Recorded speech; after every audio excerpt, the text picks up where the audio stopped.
Pip the Pumpkin and the Lonely Scarecrow. In a golden field at the edge of a sleepy farm stood rows and rows of pumpkins.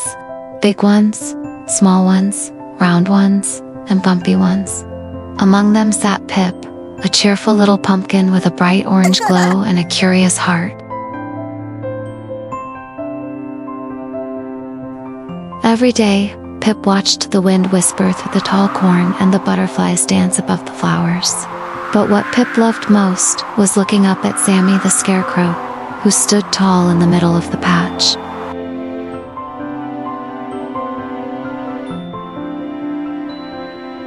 Sammy wore a straw hat, a blue checkered shirt, and a smile stitched across his burlap face.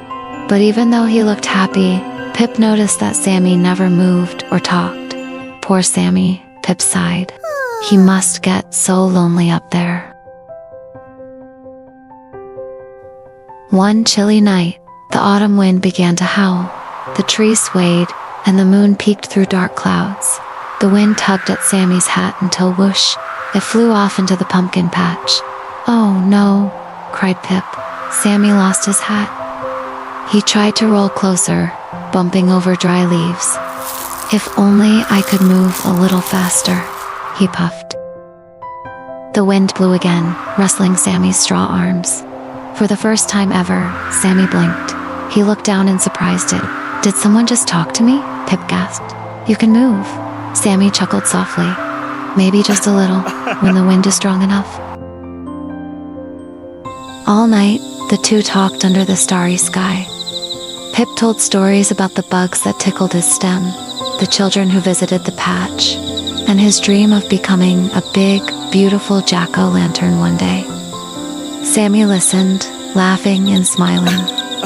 "No one's ever talked to me before," he said warmly. "Thank you, Pip." But Sammy's hat still lay far away in the grass. Pip gathered his courage and asked, "Would you like me to help you get your hat back?" Sammy looked down at his new friend. "But how?" "You're just a pumpkin," Pip grinned. "Watch me."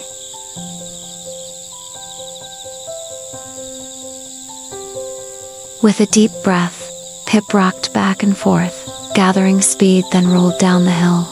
He tumbled past the tall corn, bounced over a log, and finally landed right next to the lost hat. "Got it," Pip cheered, his voice echoing through the patch.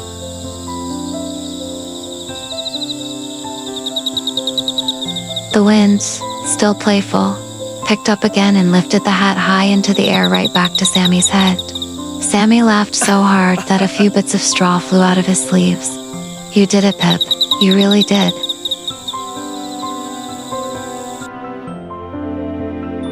Next day, the farmer came by with his lantern. He looked at Pip, who had rolled far from his row, and said kindly, "Well, aren't you a lively little pumpkin? You'd make a fine jack-o'-lantern for the harvest festival." When the farmer carved Pip, he gave him a big smile and a candle inside that made him glow bright as the moon. From his perch on the farmer's porch, Pip could see Sammy standing tall in the distance.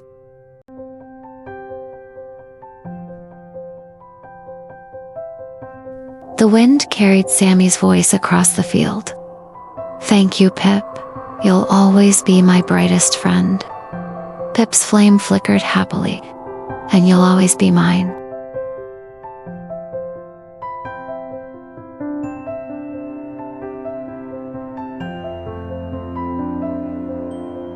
Please subscribe.